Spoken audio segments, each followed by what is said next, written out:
आज आपण शास्त्रभाग येवाचं पुस्तक त्याचा पहिला अध्याय त्यातून 1 ते 20 वचन यामधून देव आपल्याशी काय सांगू इच्छित आहे किंवा काय बोलू इच्छित आहे या संबंधाने विचार करत असताना आपण त्याकडे सर्वांनी लक्ष देऊया. कारण हे वचन सर्वांसाठी असं आहे आणि देव सर्वांची काळजी घेणारा असं आहे. आताच आपण गाण्याच्या द्वारे पाहिलं की इसाकासाठी अब्राम अर्पण करणार होता. इसाकाचा पण देवाने येडका पुरवला आणि इसाकाचं संरक्षण केलेलं असं आपण पाहतो. आणि खरोखर ह्या दृष्टमय जगात राहत असताना तुम्ही आणि मी आपण देवाच्या हातामध्ये असे आहोत आणि देव तुमचं आणि माझं संरक्षण असं करत आहे.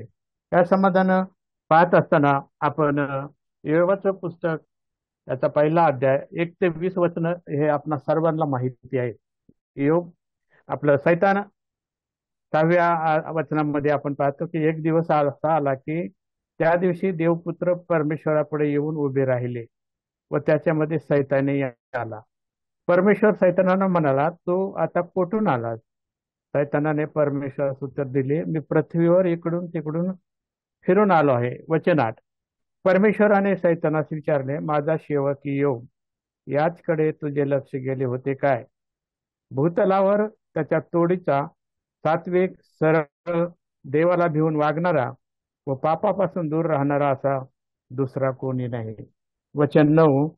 सैतानाने परमेश्वराला उत्तर दिले की योब देवाचे भय काय फुकट बाळगितो? तो त्याचे घर व त्याचे सर्वस्व याभोवती तू कुंपण घातले आहे ना? तू त्याच्या हातात यश दिले आहे ना? व देशात त्याचे घर वृद्धी धन वृद्धी पावत आहे ना? आणि आपण इथं पाहतो योग आपलं देव आणि सैतान यांचं संभाषण आपण इथं पाहतो. आणि देव योबाबद्दल साक्ष देत आहे की भूतलावर त्याच्या तोडीचा सात्विक सरळ देवाला भिवून वागणारा व पापापासून दूर राहणारा असा दुसरा कोणी नाही.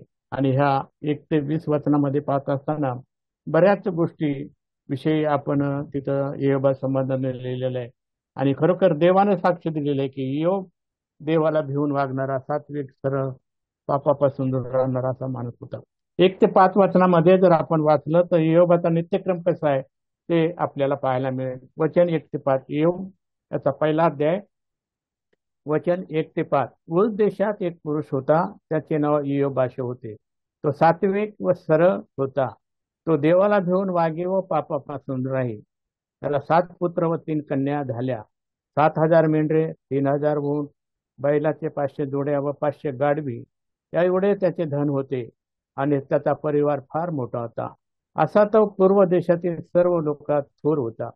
त्याचे पुत्र आळीपाळीने एकमेकांच्या घरी भोजन समारंभ व त्यावेळी आपल्या तिन्ही बहिणी पंक्ती बोलावी. हे भोजन योग त्यांना पुन्हा आणून त्यांची शुद्धी करी. तो प्राप्त काळी उठून त्या सर्वांच्या संख्या इतक्या बलीचे हवन करी. कारण तो म्हणे की न जाणो माझ्या पुत्राने पाप केले असेल आणि आपल्या मनाने देवाचा अवहेर केला असेल. असा योबाचा नित्यक्रम होता. आणि आपण पाहतो देवाने जी साक्ष योबा समाजाने दिली ते पाहतो की ते योग हा देवाला भिवून वागणारा असा होता. तो सात्विक होता, सरळ आहे आणि त्याच्या तो कोणी नाही. आणि आपण पाहतो की योग देवाला 1 ते 5 वचनामध्ये आपण पाहिलं की खरोखर योग देवाला भिवून वागणारा असा होता. पण सैतानाने देवापुढे तक्रार केली, योग काय देवाचं भय फुकट बाळगतो का? आणि म्हणून आपण वचन 10 ह्याच्यावरती विशेष करून मनन करणार आहोत. तिथं असं लिहिलेलं आहे, तो त्याचे घर व त्याचे सर्वस्व याभोवती तू कुंपण घातले आहे ना? तू त्याच्या हातात यश दिले आहे ना? व देशात त्याचे धन वृद्धी पावत आहे ना? आणि आपण इथं पाहतो की सैतानाने जो दोषारोप केला की देवाने त्याला संरक्षण दिलेलं आहे. आणि संरक्षण आपण इथं पाहतो की तिथं एक शब्द विशेष करून वापरायला आहे, तू तू त्याचे घर व त्याचे सर्वस्व याभोवती तू कुंपण घातले आहे ना? आणि कुंपण आपल्याला हे पाहतं की संरक्षण. कारण कुंपणाकडे पाहत असताना आपण पाहतो की घराभोवती कोणी येऊ नये म्हणून आपण कोणी तारेचं कोणी दगडाचं विटेने असं कुंपण बांधून त्याच्यामध्ये ते सुरक्षित राहतात. आणि आपण इथं पाहतो की देवाने योगाभोवती सैतान म्हणतो कुंपण घातलेलं आहे आणि म्हणून योग देवाचं भय बाळगत आहे.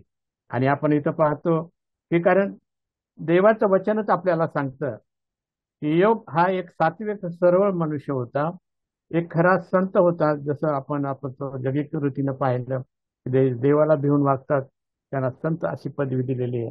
आणि त्याप्रमाणेच योग एक संत होता आणि परमेश्वराच्या योजनेनुसार दिव्य दूतांनी स्तोत्र 34:7 आणि इब्री 1:11 कुंपण घातल्यामुळे व परमेश्वराचा आश्रय देणाऱ्या प्रीतीमुळे त्याचे रक्षण झाले होतं. स्तोत्र 34:7 मध्ये असं लिहिलेलं आहे, परमेश्वराचा दूत त्याचे भय धरणाऱ्या सभोवती छावणी देतो व त्याचे संरक्षण करतो. परमेश्वराचा दूत त्याचे भय धरणाऱ्या सभोवती छावणी देतो व त्याचे संरक्षण करतो. तसंच इब्री 1:14 मध्ये लिहिले, ज्यांना वारशाने तारण मिळणार आहे, ज्यांना वारशाने तारण मिळणार आहे त्यांच्या सेवेसाठी पाठवलेले ते सर्व पारिचारिक आत्मे नाहीत काय.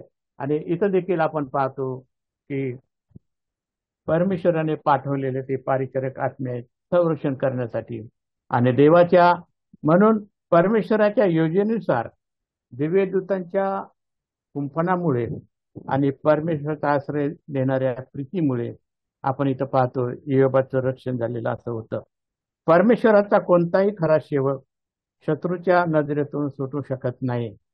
सैतान आणि त्याचं सैन्य आपल्याला जाळ्यात पकडण्याचा सतत प्रयत्न करतात आणि परमेश्वराच्या नगरीकडे जाणाऱ्या आपल्या मार्गात अडथळे आणण्याचा प्रयत्न करतात. पण परमेश्वराने मोकळे परवानगी दिली तरच आपल्याला अपाय होईल किंवा कुंपणाच्या आत कोणी येऊ शकेल. कारण परमेश्वराची समक्षता सर्व बाजूनी तुमचं आणि माझं रक्षण करते, आपणा सर्वांचं रक्षण करते. कारण परमेश्वराने जे कुंपण घातलेलं आहे त्याच्या आतमध्ये परमेश्वराच्या परवानगीशिवाय कोणी येऊ शकत नाही. पहा परमेश्वराने आपल्या भोवती कसं कुंपण घातलेलं असं आहे हे पाहत असताना पहा परमेश्वर आपल्या चोह बाजूने आपलं संरक्षण असं करत असतो.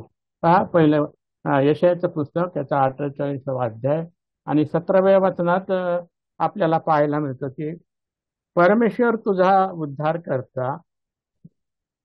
यशया 48:17 परमेश्वर तुझा उद्धार करता, इस्रायलाचा पवित्र प्रभू म्हणतो, तुला जे हितकारक ते मी परमेश्वर तुझा देव तुला शिकवतो व ज्या मार्गाने तुला गेले पाहिजे त्याने नेतो.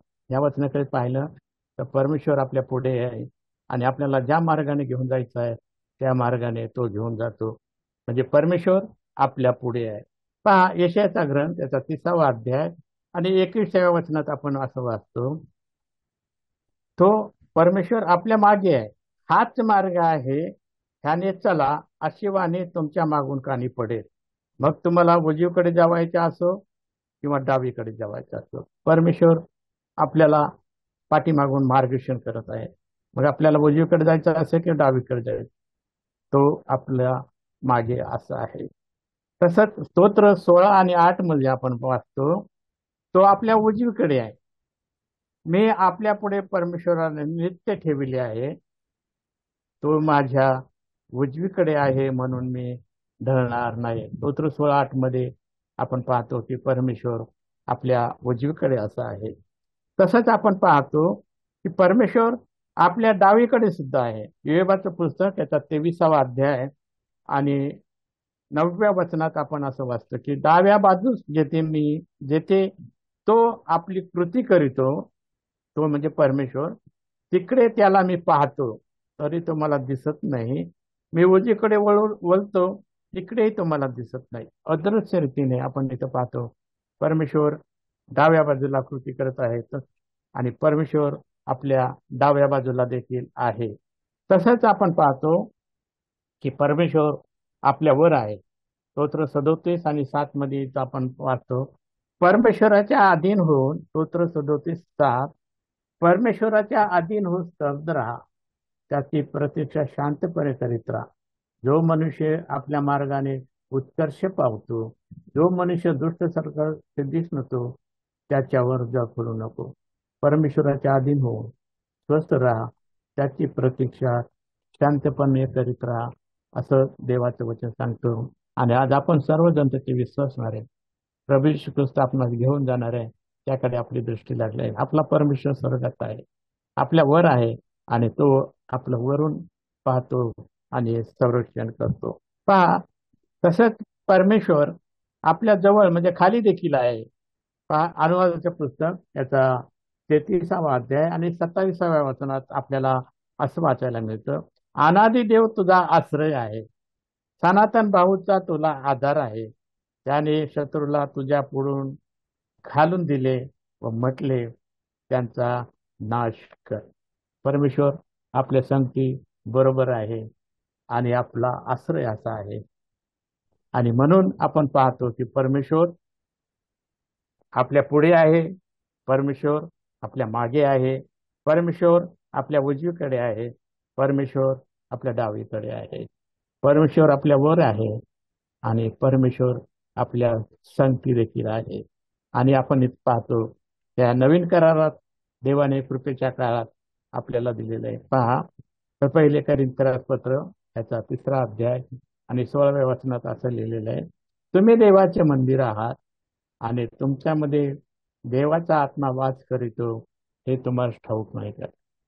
परमेश्वर आपल्या अंतःकरणात देखील चोहोबाजूने परमेश्वराचं संरक्षण, तटबंदी आपल्या त्याच्या समक्षतेची अशी आहे.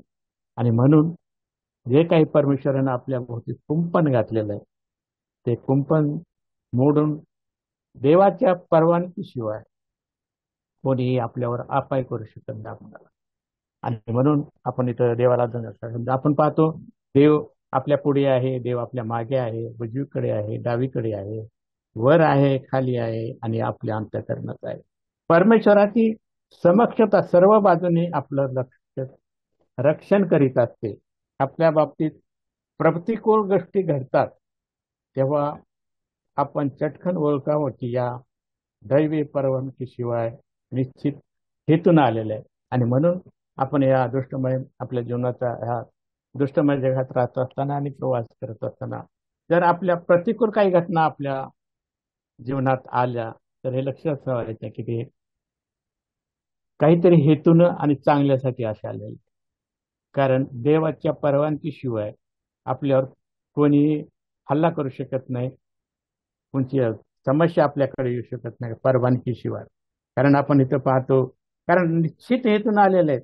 देवाचा त्यामध्ये काहीतरी उद्देश असतो, आणि त्या हेतून आलेला आहे हे समजून आपण त्या गोष्टीला सामोरं असं गेलं पाहिजे.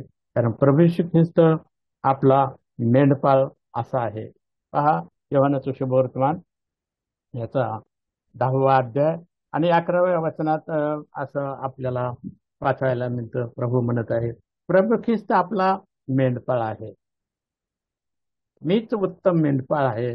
उत्तम मेंढपाळ मेंढराकरिता आपला प्राण देतो. वचन 27, आपलं योहानाचं शुभवर्तमान 10वा अध्याय 27वं वचन मी वाचत आहे. माझी मेंढरे माझी वाणी ऐकतात, मी त्यांना ओळखतो व ती माझ्या मागे येतात. वचन 28, मी त्यांना सार्वकालीन जीवन देतो, त्यांचा कधीही नाश होणार नाही आणि त्यांना माझ्या हातातून कोणी हिसकावून घेणार नाही. वचन 29, पित्याने मला जे दिले आहे ते सर्वहून मोठे आहे आणि पित्याच्या हातातून ते कोणी हिसकावून घेऊ शकत नाही. मी आणि वचन, मी आणि पिता एक आहोत. म्हणजे आपल्याला किती संरक्षण दिले आहे. परमेश्वर आपल्या अवतीभोवती चौबाजूने आहे. एवढंच केवळ नाही तर आपण परमेश्वराच्या हातात आहोत. आणि अशा परिस्थितीमध्ये, अशा कुंपणामध्ये आपल्याला सैतान काहीच करू शकत नाही. आणि म्हणून सैतान नेहमी आपणास देवाने दिलेल्या अभिवचनाचा विसर पाडण्याचा प्रयत्न करत असतो. कारण कदाचित देवाने जे काही अभिवचन दिलेत ते तुम्ही आणि मी विसरण्याची शक्यता आहे. पण देवाने आपल्याला लोकांना दिलेले अभिवचन देव कधी विसरत नाही. परमेश्वर आपली काळजी घेतो. म्हणून आपल्याला देखील शांती लाभू शकते, कारण तो परमेश्वर आपलं रक्षण करतो. परमेश्वराचं तुमच्या आणि माझ्या भोवती कुंपण असं आहे. आणि आपण इथं पाहतो की परमेश्वराच्या परवानगीशिवाय कोणीही कुंपणाच्या आत प्रवेश करू शकत नाही.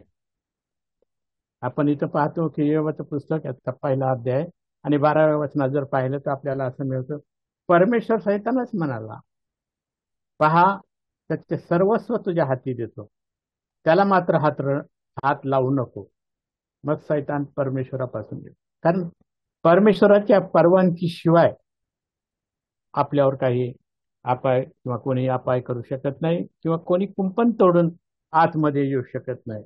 पहा, नवीन कारण परमेश्वर सैतानाला म्हणाला, योबाचं पुस्तक याचा 2रा अध्याय आणि 6व्या वचनात आपल्याला पाहायला मिळतं, परमेश्वर सैतानाला म्हणाला, पहा, तो तुझ्या हाती देतो, हाती आहे, त्याची प्राण हानी मात्र करू नको.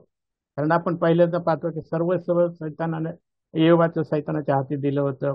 आणि जर आपण वाचलं 13व्या वचनापासून जर पुढे वाचलं तर सैतानाने योबाचं सर्वस्व नष्ट केलं.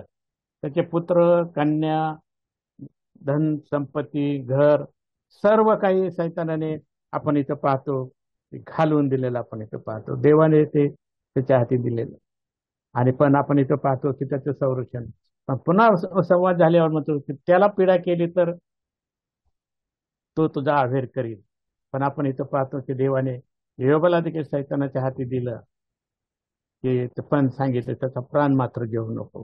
कारण आपल्यावर जे काही संकट समस्या येतात, जर आपण देवाचं खऱ्या अंतःकरणानं भय धरून आपलं जीवन जगत आहोत तर परमेश्वर नक्कीच तुम्हाला आणि मला संरक्षण दिल्याशिवाय आणि त्याच्या परवानगीशिवाय काहीच येऊ देणार नाही. आणि म्हणून म्हणतो योग म्हणाला, पहा, इथं आपण पाहतो आपल्या जीवनात देवानं अभिवचन दिलेलं आहे. कोरिन्थकरास पहिले पत्र याचा 10वा अध्याय आणि 13व्या वचनात असं लिहिलंय. आपण ते वचन वाचूया. पहिले कोरिन्थकरास पत्र याचा 10वा अध्याय आणि 13व्या वचनात आपण वाचतो की आपण जीवन जगत असताना जरी आपल्यावरती परीक्षा आल्या तरी देव त्यामध्ये तुम्हाला आणि मला सहाय्य करतो. पहिले कोरिन्थकरास पत्र याचा 10वा अध्याय आणि 13व्या वचनात वाचत असताना आपण पाहतो तिथं असं लिहिलंय, मनुष्याला सहन करता येत नाही. पहिले करीन 10:13, मनुष्याला सहन करता येत नाही अशी परीक्षा तुम्हाला गुजरली नाही. आणि देव विश्वसनीय आहे, तो तुमची परीक्षा तुमच्या शक्तीपलीकडे होऊ देणार नाही. तरी परीक्षेबरोबर तिच्यातून निभावण्याचा उपाय करील, ह्यासाठी की तुम्ही ती सहन करावयास समर्थ असावे. आणि आपल्या शक्तीच्या पलीकडे देव कधीच आपली परीक्षा होऊ देणार नाही किंवा आपल्याला आपल्या समस्येतून जाऊ देणार नाही, कारण तो सहाय्य करणारा असा देव आहे. आणि देवाच्या परवानगीशिवाय आपल्या जीवनात काहीच येणार नाही. कारण आपण इथं पाहतो नवीन करामध्ये देखील त्या लोकांचं शुभवर्तमान येतात 22वा अध्याय आणि 3ऱ्या वचनात असं लिहिलेले, शिमोना शिमोना, पहा, तुम्हाला गव्हासारखे चाळावे म्हणून, आपल्या 31व्या वचनात, म्हणून सैतानाने मागणी केली, परंतु तुझा विश्वास ढळू नये म्हणून तुझ्यासाठी मी विनंती केली आणि तू वळलास, म्हणजे तू तू या भावास स्थिर कर. कारण परवानगीशिवाय देवाच्या आपल्यावर काही येऊ शकणार नाही. आणि देवाने एवढं मोठं कुंपण तुमच्या आणि माझ्या भोवती घातलेलं आहे. आणि म्हणून आपण देवाच्या कुंपणामध्ये आहोत. देवाच्या इच्छेप्रमाणे जर आपण आपलं जीवन जगत आहोत तर देव तुमचं आणि माझं संरक्षण करणार असं आहे. कारण आपण इथं पाहतो की आपलं इब्री पत्रामध्ये सांगितलेलं आहे की तो जे देवाच्या राजाचे वारिस आहेत त्यांच्या भोवती देवदूत पण घालून पहारा करत. देवानं वारशानंच आपल्याला तारणानं वारस असं बनवलेलं आहे. आणि अशा लोकांच्या भोवतीच देवाचं संरक्षण असं असतं. जे देवाचं भय धरतात, देवाच्या इच्छेप्रमाणे चालतात, त्यांची देव काळजी घेतो, देव त्यांना सहाय्य घेतो. आणि म्हणून पहा, एवढे प्रश्न युएवाचं सर्वस्व नाहीसे झालं. आपण युएवाच्या धरणावरून बोध घेऊ आणि शिकूया की सैतानाने देवाच्या परवानगीने युएवाची परीक्षा घेतली. तेव्हा युएवाने आपले सर्वस्व, संपत्ती, मुले, नौकर, चाकर नाहीसे झाले तरी त्याने देवाला दोष दिला नाही. कारण 13 ते 20 वचनात पाहतो, एका मागून एक त्याचे सर्वस्व नाहीसे झालेले पाहतो. पण देव म्हणणारा, मी मातेच्या उदरातून नग्न आलो आणि तसा जे तो नग्न आलो आहे ते परत जावायचं आहे. परमेश्वराने दिले, परमेश्वराने लिहिले, धन्य परमेश्वराचे. आणि आपण इथं पाहतो सर्वस्व नाहीसे झालं तरी योबाने देवाची आराधना करण्याचं, देवाला धन्यवाद देण्याचं सोडलं नाही. आणि म्हणून स्तोत्र 27:1 आपण शेवटचं वचन वाचू. या तिथं असं लिहिलेलं, परमेश्वर माझा प्रकाश व माझे तारण आहे, मी कोणाची भीती बाळगू. परमेश्वर माझ्या जीवाचा दुर्ग आहे, मी कोणाचे भय धरू. परमेश्वराला धन्यवाद देऊया की तो आपला दुर्ग आहे. त्याने आपल्या भोवती कुंपण घालून तो आपली काळजी घेत आहे. कुंपणात परमेश्वराच्या परवानगीशिवाय कोणीही आत येऊ शकत नाही. आणि म्हणून आपल्यावर कोणती परिस्थिती येऊ, योगाप्रमाणे आपण देवाला धन्यवाद देऊया. कारण देवाला आपली काळजी आहे आणि देवाने तसं अभिवचन दिलेलं आहे. देव न बदलणारा देव तुम्हाला आणि मला भेटलेला आहे. याबद्दल आपण देवाची स्तुती करत योगाप्रमाणे देवाला धन्यवाद देऊया. ठीक. देवाने जे काही कुंपण संरक्षण घातलं, देव आपल्या चहूबाजूनी त्याची समक्षता आपल्या बुद्धी आहे. त्या समक्षतेमध्ये राहून आपण देवाचा गौरव करूया. तसं करण्यास देव तुम्हाला आणि मला सहाय्य करू. आमेन.